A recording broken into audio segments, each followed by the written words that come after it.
A lot of people, a lot of, young men that have a sad childhood are very angry young men. There's a direct correlation between sadness and rage. They experience trauma in their childhood or in their youth, maybe from an abusive parent, maybe from an abusive household or a society, and it translates into them becoming very, very angry, abrupt, violent young men. And that's actually the process of what shaitan went through. You're supposed to put the fire out with the words of Allah. Why do you think Allah constantly describes the revelation with the parable of water? Like, Quran is compared with the rain in the Quran. Why? Because water puts out fire. It takes away hopelessness. It takes away rage. It brings calmness. It gives life. It refurbishes life. And then the closest thing, the only other parable you'll find to revelation in the Quran is light. So there's either water or light. And these are the two essential components of making sure life exists on this earth. And if you look at it from another way, water is a necessity for purification.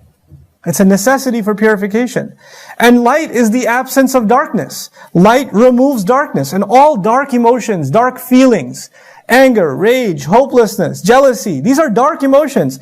Light comes and it removes them. And it just sheds light on all of them, and they just, جَاءَ الْحَقُّ وَزَهَقَ الْبَاطِلِ. This is the role of the word of Allah, and we have to restore that word, restore that role. There are people who unfortunately have an anger problem themselves. They have a disorder. They have a personality disorder. They're enraged. And they read the Quran, and they teach the Quran and preach the Quran with the lens of rage.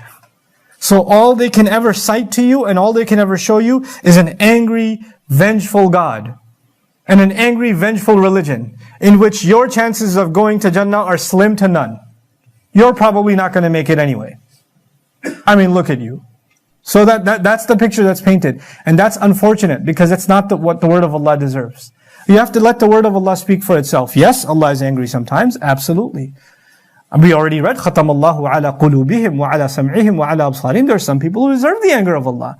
But to take that and throw it on everybody is that's dhulm. That's just dhulm. That's not what the word of Allah does.